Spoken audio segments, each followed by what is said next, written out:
Sacred-texts.com. Number 431. HARITA-JATAKA. Which precept is the most important? How to avoid sexual attracted? Friend Harita, etc. This story the master dwelling at Jetavana told concerning a discontented brother. Now this brother, after seeing a smartly attired woman, grew discontented and allowed his hair and nails to grow long, and wished to return to the world.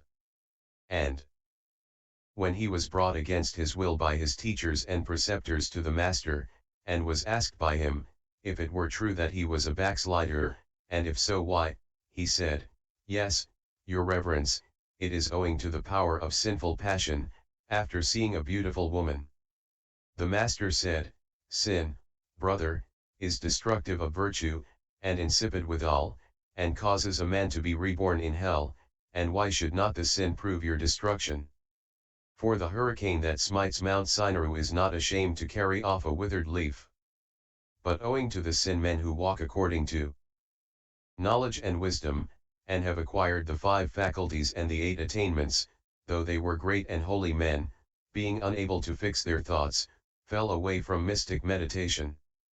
And then he told a story of the past. Once upon a time, when Brahmadatta was reigning in Benares, the Bodhisatta was born in a certain village in a Brahmin family worth 80 crores, and from his golden complexion they called him Harita-Kakumara, young gold skin. When he was grown up, and had been educated at Takasila, he set up as a householder, and on the death of his father and mother he made inspection of his treasures and thought, the treasure only continues to exist, but they who produced it cease to exist, I too must be reduced to atoms by means of death, and alarmed by the fear of death he gave great gifts, and entering the Himalaya country he adopted the religious life, and on the 7th day he entered upon the faculties and attainments.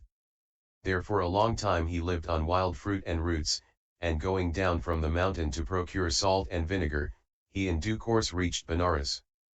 There he abode in the royal park, and on the next day in going his round for alms he came to the door of the king's palace. The king was so glad to see him that he sent for him and made him sit on the royal couch beneath the shade of the white umbrella, and fed him on all manner of dainties, and on his returning thanks the king, being exceedingly pleased, asked him, "Reverend sir, where are you going?" "Great king, we are looking out for a dwelling place for the rainy season." "Very well, reverend sir," he said, and after the early meal he went with him to the park, and had quarters both for the day and night built for him, and, assigning the keeper of the park as his attendant, he saluted him and departed. The great being from that time fed continually in the palace, and lived there 12 years. Now one day the king went to quell a disturbance on the frontier, 498, and committed the Bodhisatta to the care of the queen, saying, "Do not neglect our field of merit." Thenceforth she ministered to the great being with her own hands. Now one day she had prepared his food, and as he delayed his coming, she bathed in scented water, and put on a soft tunic of fine cloth, and opening the lattice lay down on a small couch, and let the wind play upon her body.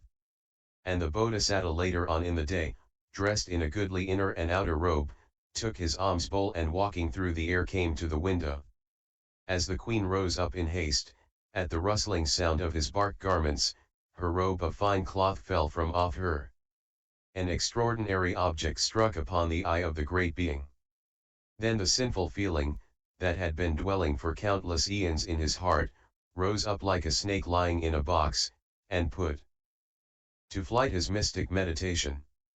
Being unable to fix his thoughts he went and seized the queen by the hand, and forthwith they drew a curtain round them.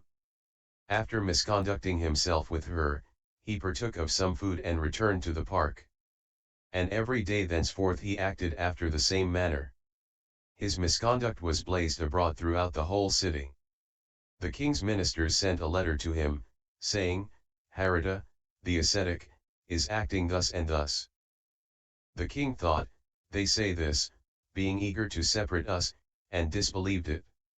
When he had pacified the border country he returned to Benares, and after marching in solemn procession round the city, he went to the queen and asked her, is it true that the holy ascetic Harita misconducted himself with you? It is true, my lord. He disbelieved her also, and thought, I will ask the man himself, and going to the park he saluted him, and sitting respectfully on one side he spoke the first stanza in the form of a question. Friend Harita, I oft have heard it said, a sinful life is by your reverence led. I trust there is no truth in this report. And thou art innocent in deed and thought. He thought, if I were to say I am not indulging in sin, this king would believe me, but in this world there is no sure ground like speaking the truth. They who forsake the truth, though they sit in the sacred enclosure of the Bo tree, cannot attain to Buddhahood. I must needs just speak the truth. In certain cases a Bodhisatta may destroy life, take what is not given him, commit adultery, drink strong drink, but he may not tell a lie, attended by deception that violates the reality of things. Therefore speaking the truth only he uttered the second stanza. In evil ways, great king, as thou hast heard. Caught by the world's delusive arts, I erred. Hearing this the king spoke the third stanza. Vain is man's deepest wisdom to dispel the passions that within his bosom swell. Then Harita pointed out to him the power of sin, and spoke the fourth stanza. There are four passions in this world, great king, that in their power are overmastering, lust, hate, excess and ignorance their name, knowledge can here no certain footing claim. The king on hearing this spoke the fifth stanza, endowed with holiness and intellect the saintly Harita wins our respect. Then Harita spoke the sixth stanza, ill thoughts, with pleasant vices if combined, corrupt the sage to saintliness inclined. Then the king, encouraging him to throw off sinful passion, spoke the seventh stanza, the beauty that from purest hearts doth shine is marred by lust, born of this mortal frame, away with it, and blessings shall be thine, and multitudes thy wisdom shall proclaim. Then the Bodhisatta recovered the power to concentrate his thoughts, and observing the misery of sinful desire, he spoke the eighth stanza. Since blinding passions yield a bitter fruit, all growth of lust I cut down to the root. So saying he asked the king's leave, and having gained his consent he entered his hermit hut, and fixing his gaze on the mystic circle he entered into a trance, and came forth from the hut, and sitting cross-legged in the air he taught the king the true doctrine and said, Great king, I have incurred censure in the midst of the people by reason of my dwelling in a place where I ought not. But be thou vigilant. Now will I return to some forest free from all taint of womankind. And amidst the tears and lamentations of the king he returned to the Himalaya, and without falling away from mystic meditation he entered the Brahma world.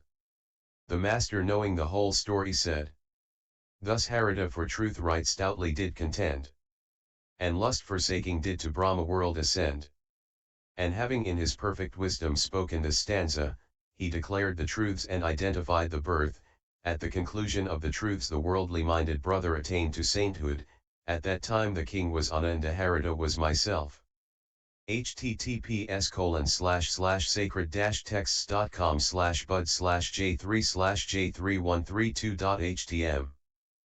Opinion: if you find out one small lie in Buddha teaching, then all Buddha teachings are worthless. Even a small lie to save million lives. Buddha talked, spoken from what he saw and know. Not from brainstorm thinking, logic for argument like mind-driven people such as socialists, globalists, communists, idealist, philosopher which look like very reasonable but may not true. They said what they guess not what they see.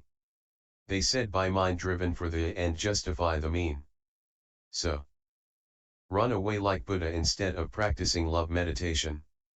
And before criticizing, disputing, teaching on anything, Theravada, Vajrayana, Mahayana, with Atheism/Agnosticism Bahá'í Christianity, Confucianism, Druze, Gnosticism, Hinduism, Islam, Jainism, political DEms, GOP, remember Simsapa Sutta, the Simsapa Leaves SN 56.31, Buddha said, monks, there are many more things that I have found out, but not revealed to you.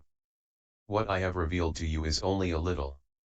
Therefore, monks should remember, in certain cases a bodhisatta may destroy life, take what is not given him, commit adultery, drink strong drink, but he may not tell a lie, attended by deception that violates the reality of things.